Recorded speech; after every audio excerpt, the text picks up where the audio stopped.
Iron டோமிய அடிச்சு நொறுக்குன்னு Iran ஒரு பக்கம். இந்த மாதிரி இஸ்ரேல் நாட்டு மேல தாக்குதலை பண்ணதுக்காக, யாரு ஈரான் நாட்டுக்காரங்க தாக்குதல் பண்ணதுக்காக தலைவன் டொனால்ட் ட்ரம்ப் நடுவில் வந்து நீ எப்படி இஸ்ரேல் மேல தாக்குதல் பண்ணலாம், நான் உன்னை திருப்பி அடிக்கிறேன் அப்படின்னு சொல்லிட்டு ஈரான் மேல ஒரு தாக்குதல் பண்ணாரு. B2 பாம்பர்ஸ் கொண்டு ஒரு தாக்குதல் பண்ணாரு. இதுக்கு ஈரான் நாட்டுக்காரங்க என்ன சொன்னாங்க, நானும் இஸ்ரேல் தான் சண்டை போட்டுக்கிட்டு இருக்கோம், நீ எப்படி நடுவில் வந்து தாக்குதல் பண்றான், நீ எவ்வளவு பெரிய நாடா வேணா இரு, நான் உன்னை திருப்பி அடிக்கிறேன், எப்ப அடிப்பேன் எங்க அடிப்பேன்னு சொல்ல மாட்டேன், ஆனா நான் திருப்பி அடிப்பேன்னு சொல்லிட்டு அமெரிக்கா வந்து மற்ற நாடுகள்ல மிலிட்டரி பேஸ் வச்சிருப்பாங்க. முக்கியமா மிடில் ஈஸ்ட் கண்ட்ரில ஏகப்பட்ட மிலிட்டரி பேஸ் வச்சிருக்காங்க. அந்த மாதிரி ஒரு இடம் கத்தார்ல இருக்கக்கூடிய ஒரு இடத்துல ஈரான் நாட்டுக்காரங்க ஒரு தாக்குதலை பண்றாங்க. இந்த மாதிரி தாக்குதலை பண்ண உடனே தலைவன் டொனால்ட் ட்ரம்ப் என்ன பண்றாப்லனா, தாக்குதல் பண்ணதுக்கு ரொம்ப நன்றி, நன்றி சொன்னது மட்டும் இல்லாம இந்த இஸ்ரேலும் ஈரானும் இனிமேல் சண்டை போட்டுக்காதீங்க, எல்லாரும் சமரசமா போயிருங்க, காம்ப்ரமைஸ் ஆயிருங்க, ரெண்டு நாடு இனிமேல் அடிச்சுக்காதீங்க அப்படின்னு சொல்லிட்டு ஒரு சீஸ் ஃபயர் அனௌன்ஸ்மெண்ட் கொடுக்குறாரு. கிட்டத்தட்ட 12 நாளா நடந்துகிட்டு இருந்த இந்த சண்டை ஈரான், இஸ்ரேல், அமெரிக்கா 3 நாடு அடிச்சுக்கிட்டு இருந்தாங்க. இந்த சண்டை வந்து நான் நிப்பாட்டுறேன்னு சொல்லிட்டு தலைவன் Donald Trump cheese fire announce பண்ணிட்டாரு. சரி, சீஸ் ஃபயர் அனௌன்ஸ் பண்ணிட்டாரு,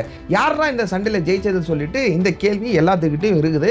எல்லாரும் இப்ப பல பேர் கேட்டுக்கிட்டு இருக்காங்க, யாரதான் இந்த சண்டையில ஜெயிச்சது, இந்த சண்டையில ஜெயிச்சது யாரு நம்ம தெரிஞ்சுக்கணும்னா, ஃபர்ஸ்ட் இந்த போருக்கான ஆப்ஜெக்டிவ் நம்ம புரிஞ்சுக்கணும். ஆப்ஜெக்டிவ் என்ன, ஈரான் வந்து நியூக்ளியர் வெப்பன் ஃபியூச்சர்ல தயாரிக்க கூடாது அண்ட் ஈரானோட நியூக்ளியர் சைட்ஸ் எல்லாத்தையும் அழிக்கிறது தான் அமெரிக்காவோட கோல் அண்ட் இஸ்ரேலோட கோல். இப்ப அமெரிக்கா அதை வந்து நாங்க அழிச்சிட்டோம் அப்படின்னு சொல்லிட்டு அமெரிக்கா இந்த போர்ல ஜெயிச்சிட்டோம்னு ஒரு பக்கம் சொல்லிட்டு இருக்காங்க. இஸ்ரேல் என்ன சொல்றாங்கன்னா, நாங்க நினைச்சதை சாதிச்சிட்டோம், நாங்க வந்து அமெரிக்காவோட சப்போர்ட்டை எடுத்து நாங்க வந்து ஈரான்ல இருக்கக்கூடிய நியூக்ளியர் சைட்ஸ்லாம் அழிச்சிட்டோம் அப்படின்னு சொல்லிட்டு இஸ்ரேல் ஒரு பக்கம் நாங்க ஜெயிச்சிட்டோம்னு சொல்லிட்டு இருக்காங்க. ஈரான் என்ன சொல்றாங்கன்னா, யாருமே இந்த நியூக்ளியர் சைட்ஸ் அழிக்கல, இவங்க வந்து ஒரு காலி இடத்தை தான் அடிச்சு நொறுக்கிட்டு இருக்காங்க, ஏன்னா இது வந்து எங்களோட 20 வருஷ கனவு, நாங்க வந்து அவ்வளவு சுலபமா அழிய விட்டுருவோமா, இந்த மாதிரி அட்டாக் பண்ணுவீங்க எங்களுக்கு தெரியும், அதனால தான் இந்த நியூக்ளியர் சைட்ஸை நாங்க வந்து வேற இடத்துக்கு மாத்திட்டோம், நீங்க வந்து காலி இடத்தை தான் அடிச்சிருக்கீங்க அப்படின்னு சொல்லிட்டு ஈரான் ஒரு பக்கம் சொல்லிட்டு இருக்காங்க.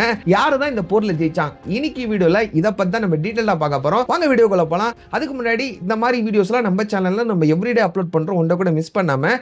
வீடியோஸ்லாம் உங்களுக்கு பிடிச்சிருந்துச்சுன்னா நம்ம சேனலை சப்ஸ்கிரைப் பண்ணிக்கங்க. சப்ஸ்கிரைப் பண்ணாதான் யூடியூப் காரங்க உங்களுக்கு நோட்டிஃபிகேஷன் அனுப்பும், இந்த வீடியோஸ் எல்லாம் மிஸ் ஆகாம உங்களுக்கு நோட்டிஃபிகேஷன் வரும். சரி, சப்ஸ்கிரைப் பண்ணிட்டீங்களா? வீடியோ ஸ்டார்ட் பண்ணலாமா? Hello everyone, this Yasir, welcome to Yasir speaks.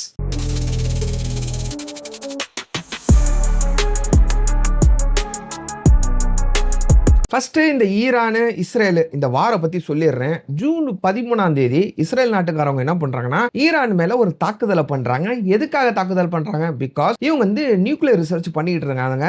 இந்த நியூக்ளியர் ரிசர்ச்லாம் பண்ணக்கூடாது, நாளடைவில் நீங்க ஃபியூச்சர்ல வந்து நியூக்ளியர் வெப்பன்ஸ் தயாரிச்சு எங்க மேல நீங்க தாக்குதல் பண்ணுவீங்க, அதுக்காக தற்காப்புக்காக தான் நாங்க வந்து உங்க மேல தாக்குதல் பண்றோம் சொல்லிட்டு நியூக்ளியர் சைட்ஸ் மேல எல்லாம் தாக்குதல் பண்றாங்க. நியூக்ளியர் சைட்ஸ் மேல தாக்குதல் பண்றதுக்கு முன்னாடி இவங்க என்ன பண்றாங்கன்னா, தெஹரான் அப்படின்னு சொல்லப்படக்கூடிய சிட்டி, ஈரான்ல இருக்கிற சிட்டி, இங்கதான் இந்த லீடர்ஸ், ஈரானோட பெரிய பெரிய லீடர்ஸா இருக்கட்டும், பெரிய பெரிய நியூக்ளியர் சயின்டிஸ்டா இருக்கட்டும், அவங்க வீட்டு மேல எல்லாம் இந்த தாக்குதல் பண்றாங்க. இவங்க நினைச்ச மாதிரியே அந்த தாக்குதலை வெற்றிகரமா பண்றாங்க. அந்த லீடர்ஸ் எல்லாம் தூக்கிடுறாங்க. அதுக்கப்புறம் அந்த சயின்டிஸ்ட், பல சயின்டிஸ்ட், நியூக்ளியர் சயின்டிஸ்ட் எல்லாம் இறந்து போயிடுறாங்க. இப்ப உடனே ஈரான் வந்து என்ன சொல்றாங்கன்னா, நீ எப்படி சொல்லாம கொள்ளாம எங்க மேல தாக்குதல் பண்றான், ஏன்னா இதுக்கு முன்னாடியே ஈரான் வந்து பேச்சுவார்த்தை நடத்திட்டு இருக்காங்க. America, Israel, Iran and Oman கூட கூட ஒரு பேச்சுவார்த்தை நடந்துகிட்டு இருக்கு. அந்த பேச்சுவார்த்தை நடக்கிற அந்த டைம்ல தான் இஸ்ரேல் நாட்டுக்காரவங்க பேச்சுவார்த்தை இதெல்லாம் சரிப்பட்டு வராது, நான் வந்து தாக்குறேன்னு சொல்லிட்டு தாக்குதல பண்ணாங்க. இப்ப ஈரான் நாட்டுக்காரங்க என்ன சொல்றாங்க, நான் வந்து திருப்பி அடிப்பேன், நான் திருப்பி அடிச்சேன்னா எந்த நாடும் உள்ள வரக்கூடாது, ஏன்னா இவங்க சொல்லாம கொள்ளாம எங்க மேல ஒரு தாக்குதலை பண்ணிட்டாங்கன்னு சொல்லிட்டு ஈரான் நாட்டுக்காரங்க இஸ்ரேல் நாட்டுக்கு மேல ஒரு தாக்குதலை பண்றாங்க.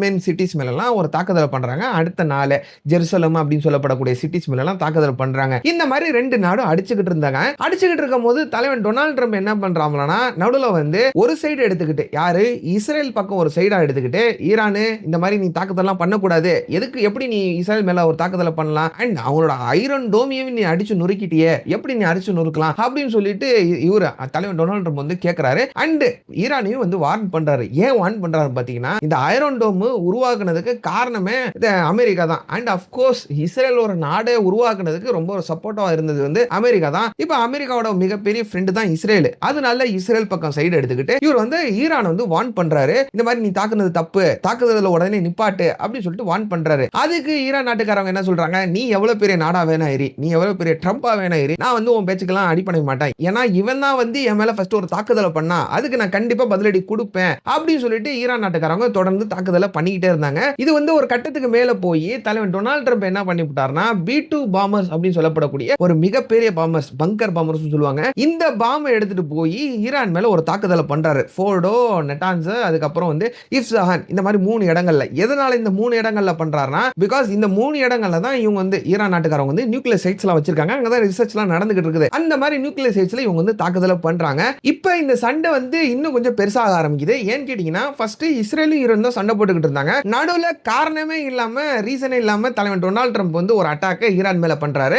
அதுக்கு ஈரான் நாட்டுக்காரங்க என்ன சொல்றாங்கன்னா, நீ எவ்வளவு பெரிய நாடா வேணா இருந்துட்டு போ, மத்த நாடுகள்லாம் உன்னை பார்த்து பயப்படலாம், நாங்க வந்து பயப்பட மாட்டோம், உன்னை வந்து நாங்க திருப்பி அடிப்போம், ஆனா எங்க அடிப்போம் எப்படி அடிப்போம் சொல்ல மாட்டோம், ஆனா கரெக்டா அடிப்போம். ஈரான் நாட்டுக்காரங்க ஒரு வார்னிங் அமெரிக்காவுக்கு தலைவன் டொனால்ட் ட்ரம்புக்கு அமெரிக்கா நாட்டுக்கு பண்றாங்க. அதே மாதிரி இவங்க சொன்ன மாதிரியே சாட்டர்டே நைட் என்ன பண்றாங்கன்னா, இந்த அமெரிக்கா நாட்டுக்காரங்க மத்த நாடுகள்ல வந்து இவங்களோட மிலிட்டரி பேஸ் வச்சிருப்பாங்க. அது வந்து மிடில் ஈஸ்டா இருக்கட்டும், மத்த நாடுகள்ல சின்ன சின்ன நாடுகள் வந்து இவங்களோட மிலிட்டரி பேஸ் வச்சிருப்பாங்க. எதனால இந்த மிலிட்டரி பேஸ் இவங்க வச்சிருக்காங்கன்னு கேட்டீங்கன்னா, இவங்க வந்து பெரிய நாடுன்னு சொல்லி காட்டிக்கணும்ல, பீத்திக்கணும்ல, அதனால மத்த நாடுகள்ல வந்து மிலிட்டரி பேஸ் வச்சிருக்காங்க. சரி, இப்போ இந்த மத்த நாடு ஆளுங்க எதுக்கு இந்த மிலிட்டரி பேஸ் அப்ரூவ் பண்ணி இவங்க வந்து வாங்கி வச்சிருக்காங்கன்னு கேட்டீங்கன்னா, ஏன்னா இவங்களுக்கு வந்து பாதுகாப்பு. ஏன்னா அமெரிக்கா போல ஒரு மிகப்பெரிய நாடு இவங்கள்ட்ட வந்து இந்த மிலிட்டரி பேஸ் வச்சிருக்கிறது இவங்களுக்கு ஒரு பெருமை, இவங்களுக்கு சேஃப்டி பெருமை எல்லாமே சேர்த்து, அண்ட் அதனால இவங்களும் அலோவ் பண்ணி இந்த மிலிட்டரி பேஸ் வச்சிருக்காங்க. அந்த மாதிரி மிடில் ஈஸ்ட்ல ஒரு மிலிட்டரி பேஸ் இருக்குது, கத்தார்ல வந்து ஒரு மிலிட்டரி பேஸ், அமெரிக்காவோட மிலிட்டரி பேஸ் இருக்குது. இந்த மிலிட்டரி பேஸ் மேல தான் ஈரான் நாட்டுக்காரங்க ஒரு தாக்குதலை சாட்டர்டே நைட் பண்றாங்க. இந்த தாக்குதல் பண்றதுக்கு முன்னாடியே இவங்க வந்து அனௌன்ஸ் பண்ணிடுறாங்க, கத்தார் நாட்டுக்கு வந்து அனௌன்ஸ் பண்ணிடுறாங்க, இந்த மாதிரி நாங்க தாக்குதல் பண்ண போறோம், சேஃபா இருந்துக்கங்க அப்படின்னு சொல்லிட்டு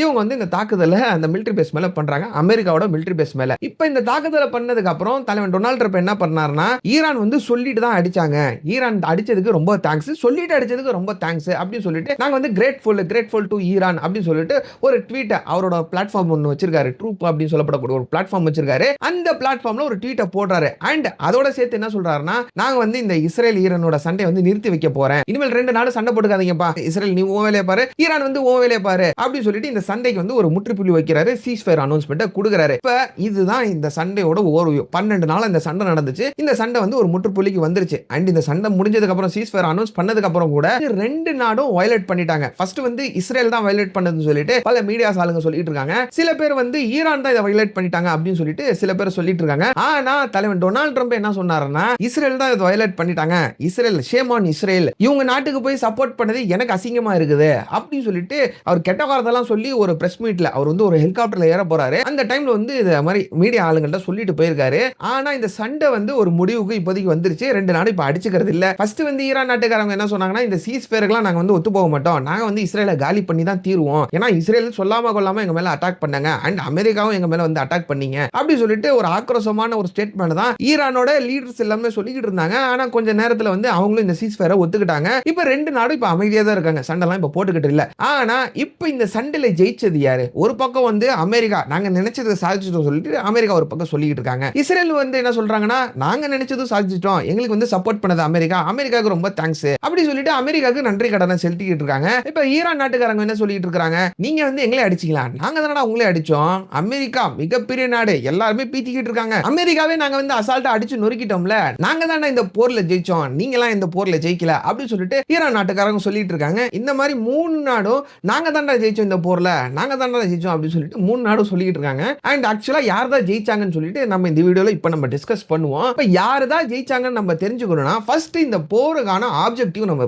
தெரிஞ்சுக்கணும், புரிஞ்சுக்கணும். இப்ப இந்த போர் எதனால ஆரம்பிச்சிச்சு? இப்ப இந்த ஈரான் நாட்டுக்காரங்க வந்து நியூக்ளியர் வெப்பன்ஸ் எல்லாம் ஃபியூச்சர்ல தயாரிச்சிட கூடாது, இந்த ஈரான் நாட்டோட நியூக்ளியர் ரிசர்ச்சை வந்து இவங்க நிப்பாட்டணும் அப்படின்னு சொல்லிட்டு தான் இஸ்ரேல் நாட்டுக்காரங்க ஃபர்ஸ்ட் ஒரு அட்டாக் ஈரான் மேல பண்றாங்க.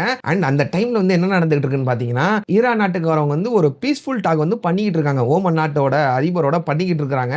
ஈரான் நாட்டோட ஃபாரின் மினிஸ்டர் அப்பாஸ் அலி வந்து பண்ணிட்டு இருந்தாரு. அந்த டைம்ல தான் இவங்க எதிர்பார்க்காத ஒரு டைம்ல தான் இஸ்ரேல் நாட்டுக்காரங்க வந்து இந்த தாக்குதலை பண்ணாங்க. இப்ப தாக்குதல் பண்ணனால இவங்க வந்து பெரிய பெரிய லீடர்ஸ் இழந்திருக்காங்க. அண்ட் ஆஃப் கோர்ஸ் பெரிய பெரிய நியூக்ளியர் சைட்டிஸ்ட்லாம் இவங்க வந்து இழந்திருக்காங்க. இப்போ நம்ம என்ன சொல்லுவோம், இஸ்ரேல் வந்து ஜெயிச்சிட்டாங்கன்னு சொல்லுவோம். ஆனா ஈரான் வந்து இதுக்கு ஒரு பதில் தாக்குதலை பண்ணாங்க. பதில் தாக்குதல்ல வந்து இஸ்ரேலுக்கும் ஏகப்பட்ட சேதாரம், ஏகப்பட்ட இன்ஃப்ராஸ்ட்ரக்சர் டேமேஜ், ஏகப்பட்ட ஜனங்க வந்து அங்கே உயிரிழந்து போயிட்டாங்க. இப்போ நம்ம என்ன சொல்லுவோம், ஈரான் வந்து திருப்பி தாக்கிட்டாங்க, ஈரான் தான் ஜெயிச்சிட்டாங்க அப்படின்னு சொல்லுவோம். ஈரானும் ஜெயிக்கல. இப்போ நடுவுல வந்து அமெரிக்கா என்ன பண்ணுதுன்னா, ஈரானோட முக்கியமான 3 நியூக்ளியர் சைட்ஸை வந்து டார்கெட் பண்ணி இந்த B2 பாம்பர்ஸை கொண்டு அங்க தாக்குதலை பண்ணுது. தாக்குதலை பண்ணிட்டு அந்த இடத்தவே தரமட்டமா அடிச்சு நொறுக்குது. இப்போ நம்ம என்ன சொல்லுவோம், அமெரிக்கா தான் ஜெயிச்சிச்சு, ஏன்னா நியூக்ளியர் சைட்ஸ் தானே இவங்க அடிச்சு நொறுக்கணும்னு இவங்களோட ஆப்ஜெக்டிவ் இருந்துச்சு, இவங்க தான் அடிச்சு நொறுக்கிட்டாங்களே, அப்பனா அமெரிக்கா பிளஸ் இஸ்ரேல் இவங்க தான் ஜெயிச்சிட்டாங்க அப்படி சொல்லிட்டு நம்ம எல்லாம் சொல்லுவோம். ஆனா ஆக்சுவலா அமெரிக்காவும் ஜெயிக்கல, இஸ்ரேலும் ஜெயிக்கல, ஈரான் ஜெயிச்சிருச்சு. ஆனா ஈரான் மட்டும் ஜெயிக்கல, இதோட சேர்ந்து இன்னொருத்தர் ஜெயிச்சிருக்காரு. யாரு என்னன்னு சொல்லிட்டு இப்ப சொல்றேன். இப்ப ஈரான் நாட்டுக்காரங்க என்ன சொல்றாங்க தெரியுமா? நீங்க இந்த மாதிரி எங்களோட நியூக்ளியர் சைட்ஸை அட்டாக் பண்ணுவீங்கன்னு எங்களுக்கு தெரியும். சோ எங்களோட 20 வருஷ கனவு வந்து அவ்வளவு சீக்கிரத்தை நாங்க அழிய விட மாட்டோம். ஏன்னா இந்த சண்டைலாம் ஆரம்பிக்கிறதுக்கு முன்னாடி ஈரான், இஸ்ரேல், அமெரிக்கா எல்லாருமே பேச்சுவார்த்தை நடத்திக்கிட்டு இருந்திருக்காங்க. அந்த பேச்சுவார்த்தை அந்த டைம்லயே வந்து நாங்க வந்து இந்த நியூக்ளியர் சைட்ஸ் எல்லாம் வேற இடத்துக்கு மாத்திட்டோம். நீங்க அடிச்சது எல்லாமே காலி இடம் தான் அப்படின்னு சொல்லிட்டு ஈரான் நாட்டுக்காரங்க அமெரிக்காவை துப்புறதா இருக்கட்டும், இஸ்ரேலை துப்புறதா இருக்கட்டும், நீங்க வந்து ஏமாந்து போயிட்டீங்க அப்படின்னு சொல்லிட்டு காரி துப்பிக்கிட்டு இருக்காங்க. ஈரான் வந்து அவங்களோட நியூக்ளியர் சைட்ஸ் வேற இடத்துக்கு மாத்திட்டாங்க. யாருமே எதிர்க்காத ஒரு நாடா அமெரிக்காவை எதிர்த்து அவங்களோட மிலிட்டரி பேஸ்லாம் அட்டாக் பண்ணிட்டாங்க. இந்த ஒரு பாயிண்ட் ஆஃப் வியூல வந்து ஈரான் ஜெயிச்சிட்டாங்க. அண்ட் இன்னொரு விஷயம் என்னன்னா, பெஞ்சமின் இருக்கார்ல, பெஞ்சமின் வந்து அவங்க நாட்டுல அவருக்கு ஏகப்பட்ட பொலிட்டிக்கல் பிரஷர் இருக்குது. அடுத்த வாட்டி இப்ப எலெக்ஷன் வந்துச்சுன்னு வச்சுக்கோங்களேன், அவர் ஜெயிப்பாரா ஜெயிக்க மாட்டாருன்னு சொல்லிட்டு ஏகப்பட்ட டவுட்ஸ். ஏன்னா பொலிட்டிக்கல் சப்போர்ட் வந்து அவங்க வந்து ரொம்ப கம்மியாகிட்டே இருக்குது. இதெல்லாம் டைவர்ட் பண்றதுக்காக தான் பெஞ்சமின் வந்து ஒரு அட்டாக் ஈரான் மேல பண்ணிருக்காரு. ஏன்னா பேச்சுவார்த்தை நடந்துகிட்டு இருந்துச்சு. அந்த பேச்சுவார்த்தை நடக்கும் போதே இவர் வந்து இந்த அட்டாக் பண்ணியிருக்காரு. இது வந்து அவரோட சீட்டை வந்து தக்க வச்சுக்கிறதுக்காக தான் இந்த அட்டாக்கை அவர் நடத்தியிருக்காரு. ஒரு ஸ்ட்ராட்டஜிக்கான மூவ் தான் பண்ணியிருக்காரு. நடுவில் வந்து அமெரிக்கா இழுத்து விட்டு அமெரிக்காவை வந்து ஜோக்கரா மாத்தி விட்டாரு. அண்ட் இவருக்கு ஏகப்பட்ட பர்சனல் இஷ்யூலாம் இருக்குது அங்க நாட்டுக்குள்ள. இவர் வந்து ஏதோ ஒரு கரப்ஷன் கேஸ்ல வந்து சிக்கிக்கிட்டாரு. யாரோ ஒரு இன்டெலிஜென்ஸ் ஆளுங்க வந்து எங்க கிட்ட எல்லாத்துக்கும் ப்ரூஃப் இருக்குது, இவர் வந்து ஜெயில போடணும் அப்படின்னு சொல்லிட்டு அவங்க நாட்டுக்குள்ள ஏகப்பட்ட பிரச்சனை அவருக்கு எதிராக நடந்துகிட்டு இருக்கு. இப்ப இதெல்லாம் கவர் பண்ணணும்னா இவர் என்ன பண்ணணும்? இந்த மாதிரி நான் ஈரானை தாக்கிட்டேன் அப்படின்னு சொல்லிட்டு மக்கள் மத்தியில இவரோட ஃபேஸ் வேல்யூ வந்து அவர் வந்து இன்க்ரீஸ் பண்ணிக்கணும். அதுக்காக தான் இந்த ஈரான் மேல இவர் தாக்குதல் பண்ணிருக்காரு. பார்ப்பா நான் வந்து ஈரானவே அடிச்சிட்டேன், நீங்க நினைச்ச மாதிரி அடிச்சிட்டேன்ல அப்படின்னு சொல்லிட்டு இவர் வந்து பீத்திக்கலாம்ல, பீத்திருக்காக இந்த மாதிரி வேலையை பண்ணிருக்காரு. இப்ப எல்லாம் மக்கள் என்ன பேச ஆரம்பிச்சிருக்காங்க, பெஞ்சமின் வந்து இந்த மாதிரி தாக்குதல் பண்ணிட்டாரு, இதுக்கு வந்து சப்போர்ட் வந்து அமெரிக்கா பண்ணிச்சு அப்படி சொல்லிட்டு இதுக்கு வந்து மக்கள் டைவர்ட் ஆவாங்க. அதனால தான் நான் சொல்றேன், பெஞ்சமின் ஒரு பக்கம் ஜெயிச்சிருக்காரு அண்ட் ஈரானும் ஒரு பக்கம் ஜெயிச்சிருக்காங்க. நீங்க யாரு ஜெயிச்சுதான் நினைக்கிறீங்கன்னு சொல்லிட்டு கமெண்ட்ல சொல்லிட்டு போங்க. எனக்கு தோணுனதை வந்து நான் இந்த வீடியோல ஷேர் பண்ணிட்டேன். எனக்கு வந்து ஈரான் ஒரு பக்கம் ஜெயிச்சிருக்காங்கன்னு தோணுது. அண்ட் இவரு யாரு, பெஞ்சமின் வந்து ஒரு ஸ்ட்ராட்டஜிக்கான மூவ் ப்ளே பண்ணி அவர் வந்து அவரோட சீட்டை வந்து தக்க வச்சுக்கிட்டாரு, அவரு ஜெயிச்சிட்டாருன்னு தோணுது. அண்ட் இதுல தோத்து போனது யாருன்னு கேட்டீங்கன்னா தலைவன் டொனால்ட் ட்ரம்ப் தான். தலைவன் டொனால்ட் ட்ரம்ப் தான் ஒரு ஜோக்கரா மாத்தி விட்டாரு. யாரு, பெஞ்சமின் தான் ஒரு ஜோக்கரா மாத்தி விட்டாரு. பிகாஸ் அமெரிக்காவோட ஒரு விஷன் என்னன்னு கேட்டீங்கன்னா, அவங்க வந்து அவங்க நாட்டுல என்ன நடக்குதோ அதை மட்டும் தான் அவங்க பார்ப்பாங்க. அண்ட் தலைவன் டொனால்ட் ட்ரம்ப் என்ன சொல்லிட்டு இருந்தாருன்னா, அவர் வந்து ஒரு கேம்பெயின் கூட வச்சிருந்தாரு, வி மேக் கிரேட் அமெரிக்கா அப்படின்னு சொல்லிட்டு இருந்தாரு. வி மேக் கிரேட் அமெரிக்கா என்னன்னு கேட்டீங்கன்னா, இவங்க வந்து மத்த நாடுகளோட பிரச்சனைக்குள்ள மூக்க நுழைக்க மாட்டாங்க அமெரிக்கா நாட்டுக்காரங்க. அண்ட் தலைவர் டொனால்ட் ட்ரம்ப் அதான் சொல்லிட்டு வந்தாரு, பதவிக்கு வரக்கு முன்னாடி அதான் சொன்னாரு, நான் வந்து மத்த நாடுகள்லாம் சண்டை போட்டுக்குவாங்கல்ல அதுக்குள்ளலாம் நான் போக மாட்டேன், நம்ம நாட்டுக்கு என்ன தேவையோ அதை மட்டும் தான் நான் பார்க்குவேன் அப்படின்னு சொல்லிட்டு தலைவர் டொனால்ட் ட்ரம்ப் சொல்லியிருந்தாரு. சொல்லிவிட்டு அவரே வந்து அதை பிரேக்கப் பண்ணிட்டாரு. பிரேக் பண்ணனால அவருக்கு வந்து நிறைய கெட்ட பேர் அவங்க நாட்டுக்குள்ள. பல பேர் என்ன சொல்லிட்டு இருக்காங்க, நீ என்ன சொல்லிட்டு வந்த, நீ என்ன சொல்லிக்கிட்டு இருக்கிற, அடுத்த வாட்டி எலெக்ஷன் வருதுல அப்போ உன்னை வச்சுக்கிறேன் அப்படின்னு சொல்லிட்டு அவரை வந்து எல்லாரும் கிரிட்டிசைஸ் பண்ணிட்டு இருக்காங்க, அவரை வந்து டீஸ் பண்ணிட்டு இருக்காங்க. இதுல வந்து ஜோக்கர் ஆனது தலைவர் டொனால்ட் ட்ரம்ப் தான், பாவம் என் தலைவன். அண்ட் ஒரு வீடியோ கிளிப் ஒன்று இருக்குது, காலையில வந்து வீடியோ அதை பார்த்தேன், வடிவேல் சாரோட காமெடி, அதை வந்து இந்த வீடியோல ஆட் பண்றேன். அதை பார்த்து சிரிச்சுட்டு அண்ட் கமெண்ட்ல சொல்லிட்டு போங்க யார் இந்த போர்ல ஜெயிச்சா நீங்க நினைக்கிறீங்கன்னு சொல்லிட்டு. அவ்வளவுதான் இன்னைக்கு வீடியோ. எவ்வளவு ஷார்ட்டா எவ்வளவு சம்மரைஸ் பண்ணி சொல்ல முடியுமோ அவ்வளவு சம்மரைஸ் பண்ணி சொல்லியிருக்கேன். ஏன்னா ஏகப்பட்ட ஆர்டிகலுங்க, ஏகப்பட்ட ஆர்டிகல் இதை பத்தி படிச்சுட்டு தான் உங்க முன்னாடி வந்து இந்த வீடியோல பேசிக்கிட்டு இருக்கேன். ஏன்னா நீங்க வந்து யூடியூபை திறந்து பாருங்க, ஃபார் எக்ஸாம்பிளுக்கு ஏகப்பட்ட வீடியோஸ் 10 நிமிஷத்துக்கு ஒரு வீடியோ வந்து போட்டுக்கிட்டு இருக்காங்க. எவ்வளவு ஷார்ட்டா உங்களுக்கு புரிய வைக்க முடியுமோ என்ன நடந்துகிட்டு இருக்கு, இந்த 3 நாட்டுக்கு இடையிலும் என்ன நடந்துகிட்டு இருக்கு, எப்படி இந்த போர் வந்து முடிவுக்கு வந்துச்சு, யார் ஜெயிச்சா அப்படின்னு சொல்லிட்டு ஒரு ஷார்ட்டா உங்களுக்கு புரிய வைக்கணும்னு தோணுச்சு. புரிய வச்சிருப்பேன்னு நினைக்கிறேன். அண்ட் வீடியோ பிடிச்சிருந்துச்சுன்னா மறக்காம சப்ஸ்கிரைப் பண்ணிக்கோங்க. இந்த மாதிரி வீடியோஸ் அப்பதான் நம்ம சேனல் அப்லோட் பண்ண உடனே உங்களுக்கு நோட்டிஃபிகேஷன் வரும். சரி, சப்ஸ்கிரைப் பண்ணிட்டீங்களா? அந்த வடிவேல் சாரோட காமெடி வந்து பார்க்காம போயிடாதீங்க, பார்த்துட்டு போங்க. நாளைக்கு வீடியோல பார்க்கலாம். டில் தென் டேக் கேர்.